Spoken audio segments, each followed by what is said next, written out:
Hey everyone, this is gonna be the Academy deck tech, or what I've been playing recently, trying to explore and have fun with. Honestly, it's been quite fun playing Academy, especially when people don't know what you're gonna play fully. Um, Before we start, I want to pretty much just say, thanks Pale for being interested in the deck. I know Academy doesn't get a lot of support, still hasn't got anything in the new GDO3 booster box, but hopefully, next set or the set after that, we'll get some big cards. Help Academy out a lot. And then Dan, thanks for being interested in coaching and getting coaching from me. So if any of you other guys are interested, Dan's gonna be learning all about the fundamentals and learning how to explore the game and trading card games in general, and moving forward with me. So that's awesome. Thank you. I wasn't expecting that, but appreciate you a lot. Um, and then Keaton, yeah, the close comment to Battle Aces, it catches a lot of people by surprise. It's basically a concept I just like to call like doing nothing. Doing nothing is a very powerful thing that you can do in card games, where you don't need to progress the game state and you're in a healthy situation or position. There's no reason to play cards because when you play cards, you give your opponent insight into what you're trying to accomplish. You also give your opponent a chance to counter you. If you just hold your cards, you can let your opponent take the first turn. Yes, he has the initiative. Yes, he can do things, but be most of the times you're doing this because you have answers to their most powerful turns. So when they do go to play those Oil Strike and those Kshatriya links, close combat ballasts really does set them behind and a Gundam. I did it to someone today actually. He played Epion. He had an Epion on the board, and I kept my mana open. Oh, sorry, he didn't have Epion, but he had a Gundam link on the board. And then he played Epion, tried to swing into me, into my Wing Zero, because he would have the extra AP. He could kill my Wing Zero with the Hero Link. I close combat battle aces his Gundam, and so he lost the extra AP. His Epion swung into my Gundam, basically killing himself, and then my Wing Gundam survived with 1 HP. That is a late game scenario, but overall, holding cards and having technical flexibility, catching your opponent off guard, off center is really important. But more important in those mid-range decks, when you have options of just playing command cards, there's no reason to play units. Units basically mean that your opponent can cast spells on you and they know how many cards are left in your deck. They know what you're doing. They know what options you have left. If you just hold like 5, 6, 7 cards with mana open, they're really going to be confused as to like what this should really do and what's the right or wrong move. And most people will default to playing that Ale Strike or not pairing it, which can really leave them open to dying. Especially in the clan deck where you can play a clan unit, ping it for 1, then battle aces, finish it off. Okay, so that's pretty much that. Hopefully you guys keep watching, keep posting comments if you like this deck on Academy, or you want to hear me rant about something else or GDO3 cards. I'll get back to anything and everything that you guys comment, so keep interacting with me. All right, into the deck tech, um, and clan, or not clan, Academy. So we're playing Soleta, obviously. This is our first package. Pretty much is going to be we're playing 3 rebuilds as our top end. This is a card that is going to be discarded with Overflowing Affection in the beginning. So if you guys are playing this and you see a rebuild in your hand, don't be afraid to discard it as the best option to discard if you're confused about what should I get rid of when you play Overflow. Rebuild is not a card that is going to help us win or is a win condition. It is just a +1 in the late game if we can get it, or it's a Soleta link in the late game if we need to, and then it's one of our 6/6 beaters later on. It's also a unit that swings for 5 by default, so it can actually finish off Ale Strikes, Kshatriya Links, anything that's hurt, and also take off 5 HP bases, so that's good. Here is the most interesting card that people might not be playing. It's going to be the Gundam Ferract. So running 4 copies of Ferract. This card is just a 5 cost, level 5, 3 cost, 5/4. Again, same thing as the rebuild for stats. Doesn't have an ability, but we don't need ability. We just get to play this card for 3, which leaves mana open to play any overflowings, bases, or anything we have. It doesn't link with anything in this deck, but it pretty much is just a beater. And the reason why I play this is because, again, you play this on turn 5, or turn 4 going second, and you can basically take out a 5 HP base, and Academy always struggled having 4 attack power, not being able to finish something off. And if you do need to kill a 6 HP base, you can put Sleda on this on the following turn or immediately. It now it's a 6/6 unit. A 6/6 unit on turn 4 or 5 is really, really strong. So this thing can take out basically anything in the game besides Wing Gundam and the big end stuff. And it's another way of breaking 6 HP bases. So I like this card a lot because I find myself trading this into a Gundam, and they lose Amuro and Gundam while I only lose my Ferract. So it's a 1-for-2 trade. If they swing Gundam into something else, you would consider that a 2-for-2, so it's an even trade. Most of the decks have to swing a Link unit or play 2 cards to get rid of Gundam, or a bigger unit that eventually dies because it's linked. So this is very, very nice. It's one of the GDO2 cards that we got, and it hasn't seen a lot of play, but this is actually a very strong beat stick. Even if you're playing any white deck, this could be an interesting add-on for it. Now we get to our mid-range early game drops. We're going to have 4 bit forms. This is just like our clan deck. It's just a 3/4 stat line. It can kill blockers and not die. And yeah, it's a nice 2 cost. It also links with Sleda, so if you want to be a 4/6, just like clan, it can do so and be very, very beefy. We got 4 Michaelis. Now the ability on this card is very powerful. Michaelis has been strong since GDO 1. I had it in my very first deck. Seeing its ability, I was like, wow, this is a 2 cost for a 4/4. Now, most of the time it's not that, but it comes up often, and your opponent might forget that it transforms into a 4/4. Swing into it, you unforeseen them. It survives with 1 HP because they got a +1/+1 for the extra command card being in your graveyard. A lot of people do not check how many commands are in your grave, so this could be an advantage that you gain through a opponent being unaware. And making a misplay or miscounting or not remembering to count how many commands you have. Yeah, in very rare cases, you can also play like double unforeseen. But yeah, Michaelis, this is our only early game card. We do play 4 copies. Again, not for the +1 here. It sometimes comes up. It's really our only early game unit. So just like the clan deck, we are going to be trying to fish for these in the early game so we can get our Michaelis out and start impacting the board, keeping us stable. Now this is not a Ditto clone of Clan or anything like that. It's just that Gundam doesn't have a lot of variety, and this Academy shell are like basically all of the good Academy cards. I do like this permit score 6. It's something you could add to the deck, but ultimately you have to put a pilot onto it and pair it to give something -3. I think permit score 6 is like a death scythe because it gives something -3, kills it, doesn't take damage, essentially gaining first strike in a sense.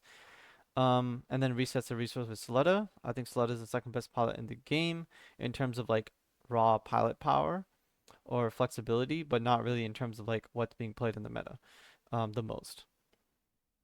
So yeah, Michaelis, very, very good card. This is our card that we're going to be mulliganing for every single time. Okay. And then we got our 4 pilots. So that is our entire aerial package. So just going through it, 4 Sleda, 4 Michaelis, 4 Bitform, 4 Ferract, and 3 rebuilds. If you want to go down to 2, you can. If you want to put in the one that gets high maneuver as one of them, you 100% could do that. Okay, that's the Academy side of it. Nothing too special, but besides the Ferract. Now, what are we going to be playing with Academy? Okay, it's going to be green stuff. So we have a path to victory to go grab our Shenlong and our Ultron Gundam from GDO 3 and Shang Wufei. Honestly, we kind of use this as a discard outlet with overflow. If we don't have a good option to discard, we discard path to victory.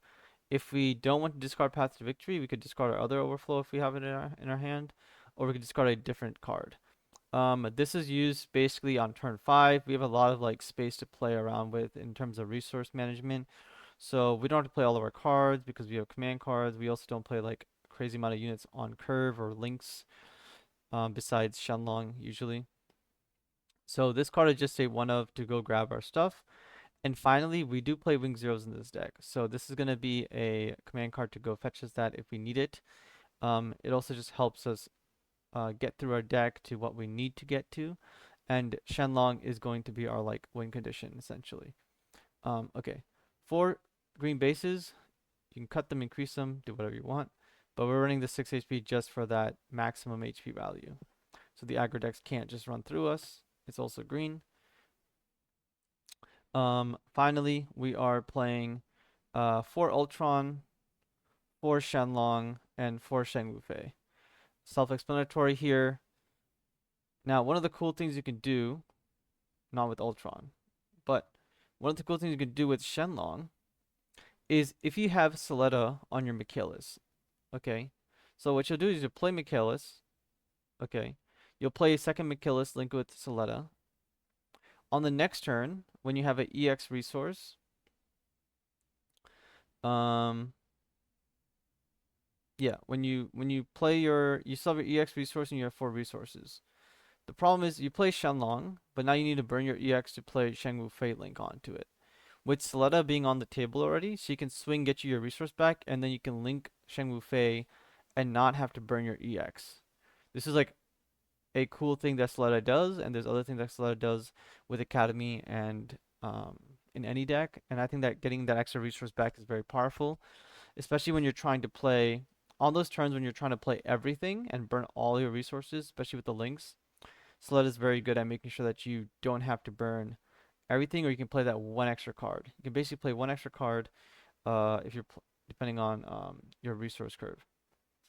So that comes up, I would say, quite often. Maybe 1 in 3 games that happens. Maybe 1 in 4, 25% chance of that Sled already being on the board. Then you play Shenlong, and then you link in. You don't have to be worried about burning your EX. Okay.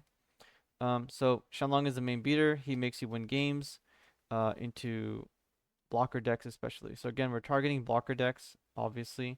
And then Ultron Gundam's really, really good in the next set. So we're running 4 of him. When we were not running Ultron, we can basically run something else, but the deck is ultimately a lot stronger with Ultron because it kills blockers in trades, and it's very, very like it's a very good beater, and it makes you running Shang Wufei strong. Yeah, that's kind of it. So that's the main core of the deck. The final stuff here is our command cards. We're running 4 striker packs. This again is a discard outlet for overflow. So usually when I play overflowings, which we run 4 of here, I decide to discard the striker pack because we have better 2 cost units in the deck, and we're not trying to play striker packs from my hand. We are really just playing them because they're command cards and because their burst effect is very strong.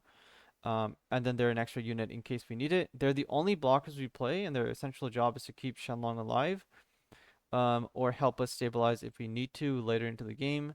In the early stages, it's pretty much just cast overflow, discard striker pack, go find ourselves the Michaelis, play the Michaelis the next turn, and then build from that. And then play bases to like draw extra cards and make sure that we are drawing into as many of our like mid to late game cards as possible.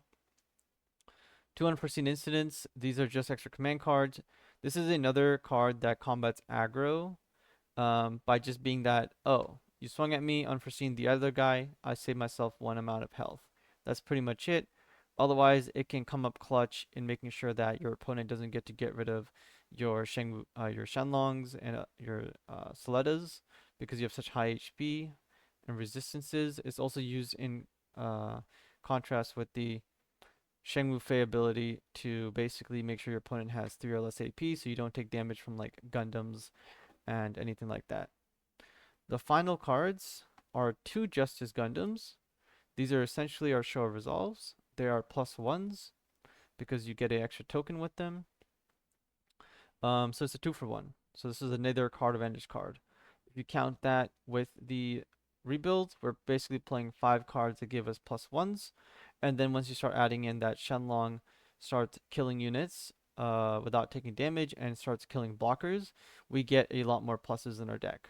Okay. And then sometimes maybe once again we'll get a striker pack from Burst, which is another like +1 card being played. Now, our final card is that Wing Zero. The Wing Zero is not really played as a end game card. If you follow my coaching, we know that Wing Zero is not a finisher. It does not end games. Wing Zero stabilizes the board. It's essentially just a board wipe that's a very strong beat stick in terms of being a 5/7, which is nice. It costs a lot, which kind of sucks, but it is what it is. It's a very nice looking card. My favorite Gundam, and it's there to essentially against aggro decks or even against blocker decks. You can really just play this and get a lot of value damage off. And most of the time it will at least kill something, so it's another +1. Okay, we'll at least get a +1 from Wing Zero most of the time. When it swings, it usually takes out 2 units because they have to swing 2 units to finish it off, or it kills one thing and then they swing into it with something else to finish it off. So generally this is like a 1 for 3, I would say, on average. So you really do get a 1 for 3 with Wing Gundam. You get extra cards off of rebuild with pilots, and then you get extra Justice Gundam every single time you play it. I don't own a third Justice Gundam or a fourth, but if you really wanted to, you could 100% swap out the Wing Zeros if you don't like them. These were like a extra add-on to the deck. You could also remove one of the rebuilds for a Justice to have an extra copy of a +1 in the deck. Um, there's one final card in GDO 3 that I don't have yet, and I'm not proxying it. Is going to be Map Tactics. So Map Tactics is a level 6 4 cost that just deploys a 2/3 and a 3/2 rested. The reason why you would want to play that in this deck if you're playing green is because it's a 2 for 1, just like Justice Gundam. So that is a card that you can add. It's also a command card. So when you play a 2 for 1 with that, you can play Rebuild and pair it, get it back, play Map Tactics again on the next turn, getting 2 more units. That is a card I will probably add to the deck. Honestly, it could replace Wing Zeros, although I do like having Wing Zeros just as a board wipe and a high maneuver target. Otherwise, I might remove. I don't really want to remove the unforeseens, but maybe we cut back on one of our units. We don't run too many units in the low cost area, which is why I'm like, not really wanting to do that.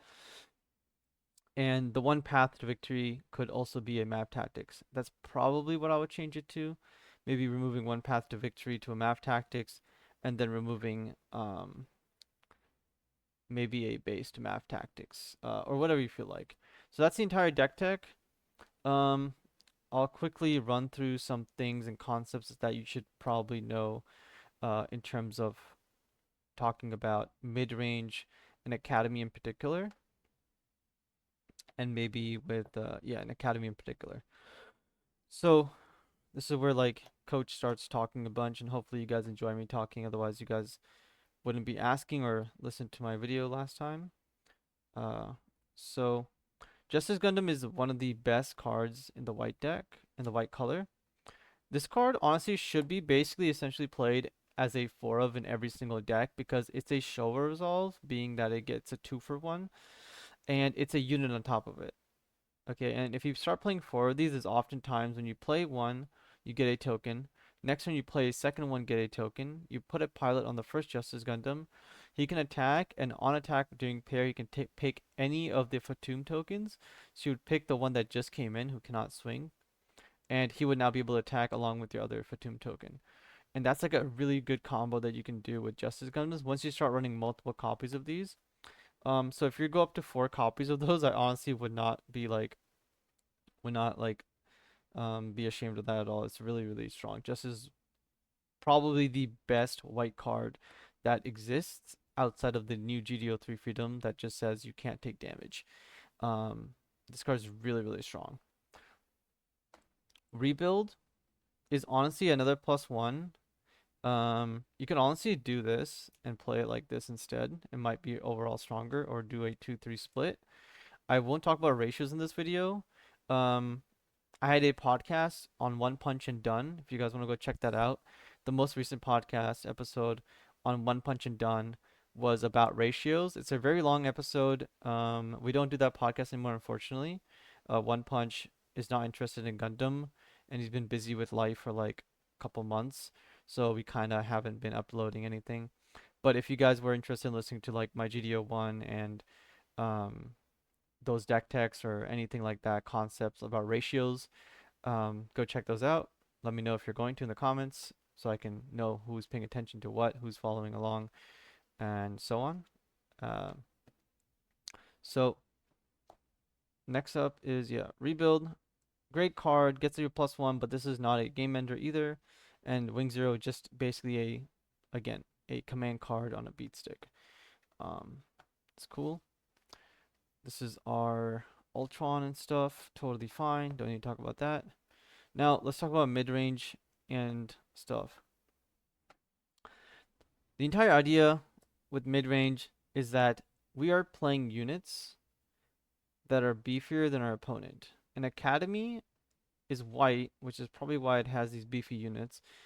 And Michaelis is a 4/4 at certain times, which is crazy because that's like ill strike level, and most of the things in the game, like even Gundam Ferract, Kshatriya, Death Scythe, a 4/4 can just swing and kill a trade really, really well, just like Ferract can kill punch up. So anything that can punch up into those things is really, really nice. And then once Michaelis is online, if you play multiple overflows, like let's say you play overflow, discard striker pack, you play a second overflow, and you discard, you know, whatever it is, and then you maybe play an unforeseen when you swing at your opponent, and Michaelis can start taking out any of those early game blockers really, really quickly. We don't play as much commands as we could in this deck, so if you started playing a red instead of the green stuff, you would start playing a lot more commands with close combat, and that's where I have another deck that, but you can kind of make it up with the new red card come out, Advanced Technique, I think it's called, or something technique. IT. IT is it's something technique. It's a 3 cost 3 close combat. But essentially that card's really, really strong. So playing close combat battle aces and improved technique, that's what it's called. Just like in the clan deck, is very, very nice.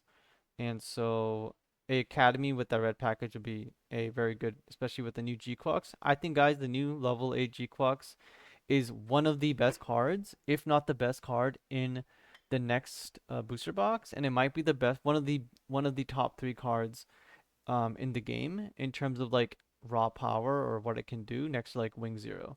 It's the first card I've read next to like Wing Zero, Ultron Gundam, and then it's the G-Quux card because all 3 of those like really will impact the game heavily. And the only one outside of that that can impact it is Freedom Gundam because his ability is like so insane that Freedom Gundam is really, really strong. Then we start getting into like the good cards like Psycho Gundam because it's a permanent draw 1, and then maybe Epion because of what it can do. But yeah. Okay, so Michaelis.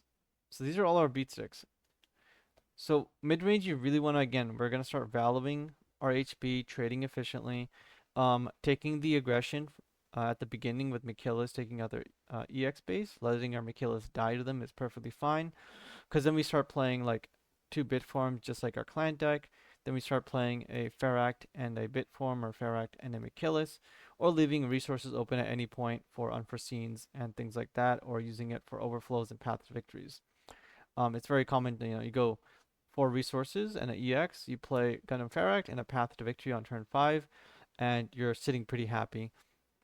One thing I will say, guys, when I do coaching, I do the whole thing about like wing and um, just be very careful playing cards in clan or in wing, like Path to Victory, that reveal what you got from your opponent, because your opponent is going to now know that you have a Shenlong in your hand, or a Shang Fei in your hand, or a Ultron Gundam, or a Wing Zero. So try to do what you can to interact with the board and then play the path. Obviously, sometimes you're going to play the path because there's nothing to do, or you're playing it and they're going to play the Ultron Gundam like the following turn, so your opponent's going to be prepared for it. That's fine. But just be aware of like sequencing and understanding that you might have done something better than and then play path afterwards, or playing the overflow first, seeing what you get, hiding the information, then playing path to victory later on. Um, One of the good things about Ultron as well is when you play Ultron Gundam, it's a level 8, but it's only a 6 cost, which means when you hit level 8, you can actually play the Ultron, right? You can play it out. You can still play Path to Victory, try to get the Shang Fei, and then put it onto it. So there's level 8, you can really just use Path as a searcher for one or the other to still play it out and take care of your opponent. Um, that's pretty much it here. Not too much else to say about the rest of this. The deck is pretty straightforward. It plays really like Clan in the early games, but then Shenlong and Ultron really take over the game. Um, and you kind of just win by abusing the Shenlong package. Now, I will say Shenlong is like a key card in this deck. So if you can try to keep it alive or not play it out too early, try to make it stick around. Um, and the one thing that sucks is when people play a lot of Amuros, they can tap Shenlong and kill it. So you really want to be just like trying to protect it with the striker pack, and not swing with it, or play one, put the Shang Wu on it, swing, kill stuff. They'll play their Gundam Link, kill Shenlong immediately, and then you play your second Shenlong afterwards. Um, Finally, just a quick tip if you're playing this. Ultron Gundam is like very, very powerful, and usually what happens is you get like Ultron and Shang Wu in your hand. Most of the time I just play the Ultron first and I don't swing by linking the Shang Wu on it. Because the next turn, what I can do is if there's a Freedom Gundam, I can attack, deal 5 to Freedom. Most of the time they won't block because they don't want the breach to go off.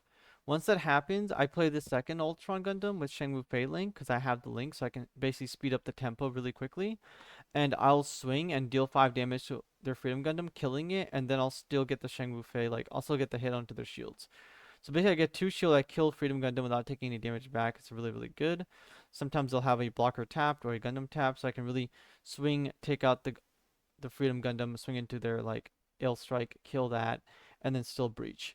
Um, right? And so that's why the early game pressure is kind of important from our Michaelis and our bit forms, is just to make sure that we can get kind of like them down to 4 shields, and then they'll play a base eventually, and they'll kind of be at 3 shields plus a base. So we know that the first strike into the base won't pop any burst effects. So yeah, it's really nice to play this deck. This card is probably the best card, not the best card, but this is what makes it work. If we didn't have Gundam Ferract in GDO2, honestly, I would not be playing Academy at all because this is like one of the main beat sticks that makes Academy work because it solves the issues of all of our units are really weak. Nothing has more than 3 attack power. And if you start playing the LRs and have 4 attack power, it still doesn't kill anything because it's not at 5, right? And then 4 to 5 within pilot is fine, but it's not the best because it doesn't kill level 6 HP bases or 6 HP units like Psycho Gundam. And then Gundam Ferract can now basically accomplish that. It's that sweet spot of going from 5 to 6, and having a 5 base means we don't have to use pilots to get the job done most of the time. That's pretty much it. If you have any questions about this, cause I'll make a second video, or maybe I'll reply to your comments and so on. I'll work on this deck more if you guys want and keep publishing it or make an updated guide once I play with the GDO3 cards, because this really was for GDO2, but just with Ultron testing. So now that GDO3 is like kind of fully out and all the cards are revealed, I'll put in like map tactics and go from there and start play testing. If you guys want to play against me, I'll be in the Gundam server a lot playing webcam games. So if you're interested in playing or just talking to me and hanging out, feel free to jump in there or add my Discord, and yeah, Coach Wing Zero.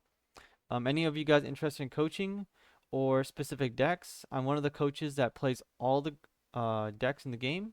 I have clients who play, any deck in the game you can think of. I have clients who have won with basically every single deck in the game, and I have unique builds that might not be the best in the meta to go win a regionals, but in terms of trying to go top 4 a new type or winning a new type, if you go to multiples, 100% doable. And if you guys reach out, I can even show you guys my other clients have written up, what is it called? Referrals, basically. Got a bunch of referrals, got a bunch of clients, like-minded people who want to improve and learn and don't just copy paste decks ever. They're always tinkering about how to go about it. And I've taught them all the ways of doing it. So now their decks are like really, really proficient. And because everyone's from the same mindset, it's very easy to talk to the other people that I've coached because they're all following the same philosophies and the same understanding and a deeper understanding of the game. Utilizing those like off turn, utilizing when to link, when not to link, and counting cards. So yeah, I'm playing unique decks, which means Even my clients who have one new types playing other against other people or myself, when they play against like my decks in particular, my decks are unique or they're not used to it. When they're uncomfortable, they're not used to what's happening. They don't know what to expect. It does make that these mean that these decks are actually going to be stronger because your opponent is going to make misplays or go on their default game plan, um, and that can hurt them. Oh, also one thing I didn't mention in the client video, or this one yet, is that we don't have to beat aggro to do well at a tournament. The number one thing I want to say is that we're not going to beat every single deck or win every single game in the first place. Are there decks that can beat aggro and defensive decks? Yes.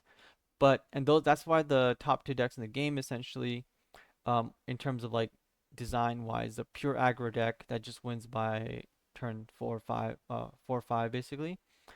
It's just gonna kill whoever it wants, doesn't really care. It's abusing the game.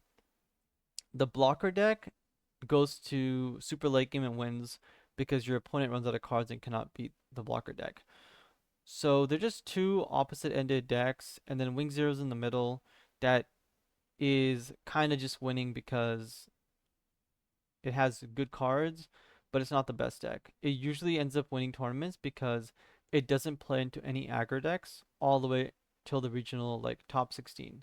So when you guys are checking these decks and why is Wing at the top, why is this deck at the top, I'm gonna be honest, almost all of the blocker decks or white decks in particular that make it to top 16, top 32 at regionals, they don't get to face off against an aggro deck at all, or when they do, they win that one game or they get lucky, right? So what you really need to do is think about it like most of the meta is playing blockers. Like almost everybody's playing a blocker deck, and then there's like aggro decks, and obviously your local meta will impact this very heavily. So you can choose to play, well, my local meta is extremely aggro, so these decks will most likely not work very often because the aggro decks will beat us most often than not, like they beat any other deck in the game. There's almost nothing in the game that can beat aggro. Um, Outside of like a few builds which require heavy burst cards and heavy blockers and stuff like that. So playing this deck, if your meta is very defensive and blocker heavy, you guys are gonna have a much better fun time playing these decks and also showing it to your opponent that hey, I'm gonna beat you with a rogue deck that is very heavily targeted, or not just targeted, but plays a good game of Gundam and it outvalues you or it can outvalue you. So you no longer have that advantage of I'm gonna run out of cards no matter what because I'm playing an aggro deck that runs out of cards except for blue green, it's really broken. And then I'm playing a wing deck that has no draw power at all, and the only pluses it can gain is Death Scythe because of first strike. Outside of that, there really is nothing in the Wing Gundam that has pluses. And so these type of decks, the mid-range decks that have beat sticks and extra card advantage through, G-Quuxes and Machus and Shenlongs and like rebuilds and Justice Gundams can really go to toe with the opposing blue-white decks. Why? Because the opposing blue-white decks only have, let's say they play 3 show resolves or 4 show resolves. Well, we are already playing 5+1s in the deck. That is more than the opposing blue-white deck. Now they can get pluses because of Kira and these other things, but we also get pluses because of our good stat lines into their blockers. And finally, we also get pluses from um, from Shenlong, right? In this deck in particular, we get it from Shenlong. We can get Death Sight first strikes. We can get G-Quux first strike and these things. The blue-white deck doesn't have access to first strike. The blue-white deck has access to tapping a unit, killing with Amuro, getting a +1. Right? We can counter that with our own guys, or Farrak can swing into it, making it an even trade. Um, so this is like what these decks are really, really good as. If you're trying to create decks on your own or working with other archetypes, really think about how can I jam the most pluses into my deck at all times. And the more pluses I have, the more my odds of winning the game is going to go up because I'm going to be playing so many more cards, always going to have options, and my opponent's going to basically run out of cards trying to one for one me.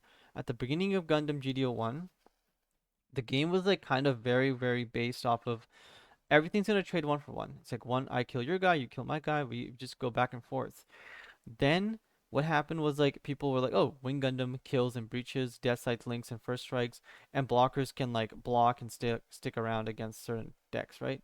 So they kind of utilize damage that way, and they ultimately get into the late game with freedom. And some people play Unicorn to like go in, draw a card with Bandager, get a +1, and then just swing and swing twice to try and finish the game quickly, or like Banshee mode to swing twice and kind of like skip that, like right when you get to the end game of like mid range going to the end game step, those double attacks would kind of kill you before the late game cards could like really show off. So that's kind of what happened. And so if you just jam your decks with lots of pluses, you're gonna just have so much more value in your deck, and the value of deck is gonna go like insanely high, kind of like blue-white blockers. They just have a lot of value, and so you're trying to play around their value by not giving up your cards to their pluses and their blockers and their Kiras and Ale Strikes. That's another reason also, by the way, why um we're not playing like so many token stuff, because Striker Pack gets bounced, so I really don't want to play it just for them to Gundam Link, tap it, kill it, or Ale Strike, bounce it, so I get a -1, right? This is also why we discard it from our hand. It's honestly just there to be played from our shields or as a discard outlet. And if you guys go watch my very first video or second video on One Punch podcast, it's called One Punch and Done. There's a video with saying like overflowing affection sucks or this card is bad. Okay, that video got a lot of heat. If you guys go read the comment section, it's very, very funny. Overflowing affection is not a plus. It's a cycling of your hand. And the main thing about this card is that it's not worth playing in a deck unless you have discard outlets. So if you guys are gonna play like 4 overflowings or anything that discards cards, try to build your decks by incorporating cards that are going to be automatic discard targets in your hand. So for example, I have striker packs and I have these extra rebuilds that are not pluses unless I have a pilot. So they're easy targets to discard because I'm not going to play rebuild till later, and when I'm trying to play rebuild, I might already be playing Ultron and more Shenlongs or Justice Gundams that are just superior, right? So it's a situational card that I need a pilot for. And sometimes I don't even have that many command targets that I really want. You don't really see any strong, super strong command cards that I really, really need to play because I don't have Shell Resolve. So don't really need these. And then Path to Victory, like you can go grab that, right? So there's discard outlets that I can discard. You can discard an Ultron Gundam if it's too high end, and you can discard a base if you have too many.